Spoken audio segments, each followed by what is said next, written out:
जय हिंद। कैसे हैं आप लोग? उम्मीद करते हैं अच्छे होंगे। आइए आज के इस वीडियो में हम लोग बात करने वाले हैं क्लास 10th के डॉक्टर केसी सिन्हा मैथमेटिक्स एक्सरसाइज 5.2 के क्वेश्चन नंबर 24 को हल करेंगे। इस वीडियो में हम लोग 24 को हल करेंगे। इसके पिछले वीडियो में हम लोगों ने 23 को हल किए थे। तो चलिए देखते हैं क्वेश्चन नंबर 24 में क्या कहता है। चलिए देखते हैं क्वेश्चन नंबर 24 में क्या कहता है। चलिए सवाल पढ़िए। देखिए सवाल बोल रहा है, यदि Tn किसी AP का nवां पद है, यानी Tn किसी AP का nवां पद है इस प्रकार। किस प्रकार? तो इस प्रकार कि T4/T7 बराबर 2/3, तो T8/T9 ज्ञात करिए, यानी ज्ञात करें। देखिए करना क्या है, यहाँ दिया क्या गया लिख दीजिए। यहाँ पे दिया है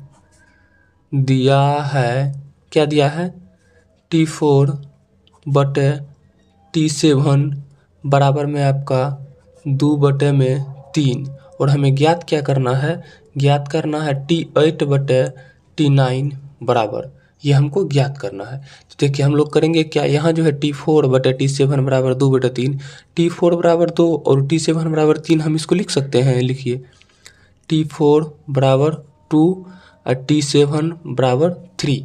यहाँ पर चलिए अब T4 को हम लोग क्या लिख सकते हैं, T4 को आप लिख सकते हैं A प्लस 3D बराबर में 2। मान लीजिए समीकरण 1। फिर क्या होगा, T7 बराबर 3, T7 बराबर 3, तो A प्लस 6D बराबर में 3 हो गया आपका समीकरण 2। ठीक है। अब देखिए अब क्या करेंगे हम लोग, अब यहाँ देखिए समीकरण 1 और समीकरण 2 दीजिए। समीकरण 1 यहाँ देखिए ए समान है तो कट जाएगा, लेकिन चिन्ह तो भिन्न है, चिन्ह भी समान है। तो चिन्ह भिन्न करने के लिए हम लोग क्या करते हैं, तो चिन्ह भिन्न करने के लिए हम लोग समीकरण 1 में से समीकरण 2 को घटा देते हैं। समीकरण 1 में समीकरण 2 करने पर, चलिए समीकरण 1 देखिए क्या है, फिर समीकरण 2 देखिए क्या है।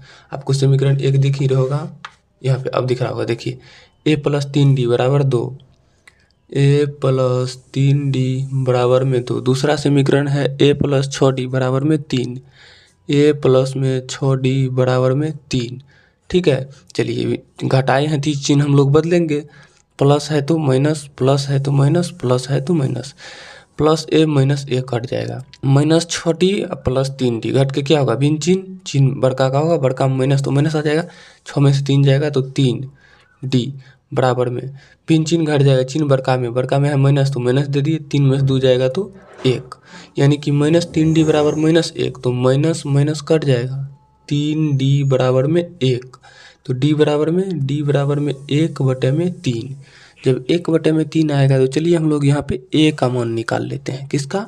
A का। देखिए D बराबर में क्या है, 1/3, तो रखिए D का मान समीकरण 1 या 2 किसी में भी आप रख सकते हैं। 1 में रखने पर, चाहे तो आप 1 में भी रख सकते हैं, चाहे तो आप 2 में भी रख सकते हैं, उससे कोई प्रॉब्लम नहीं होने वाला है। ठीक है। तो चलिए समीकरण 1 में देखिए क्या है, समीकरण 1 यहाँ पे A प्लस 3D बराबर 2, A प्लस 3D बराबर में है आपका 2, A का मान नहीं है, प्लस में 3D का मान, D का मान तो 1/3 है बराबर में 2, 3 कट गया, तो ये क्या बच गया, 1, A प्लस 1 बराबर में 2, तो A बराबर में 2 माइनस 1, क्यों, बराबर के सर प्लस में उसे ले जाएंगे तो माइनस में आएगा, A बराबर 1 और D बराबर हो गया आपका 1/3। A बराबर 1 और D बराबर 1/3। हमें निकालना क्या है, T8। चलिए हम लोग निकालते हैं T8 और T9। यहाँ पे T8 बराबर A प्लस में 7D। ठीक है।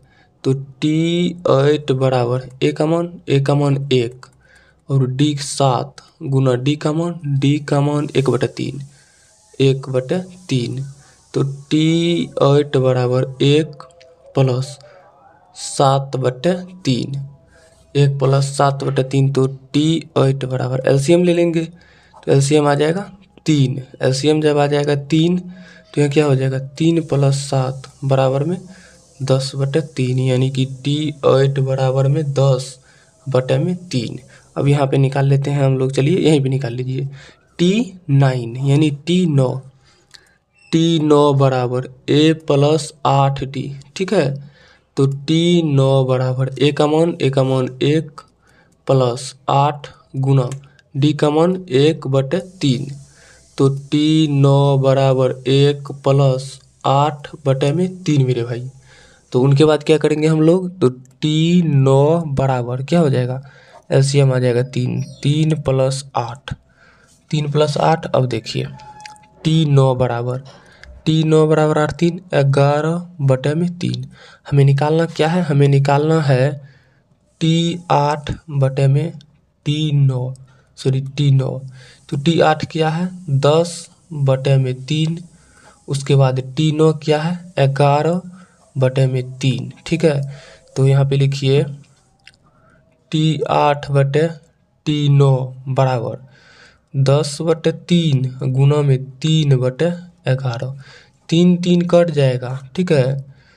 T8/T9 बराबर में 10/11, ये आएगा आपका आंसर। एक बार आंसर मिला लीजिएगा, आंसर भी होगा आपका 8/9 मिला लीजिएगा, ठीक है। तो इस वीडियो में हम लोग हल कर लिए क्वेश्चन नंबर 24 को, यहाँ पे दिख रहा होगा आपको क्वेश्चन नंबर 24 को इस वीडियो में हम लोग हल किए।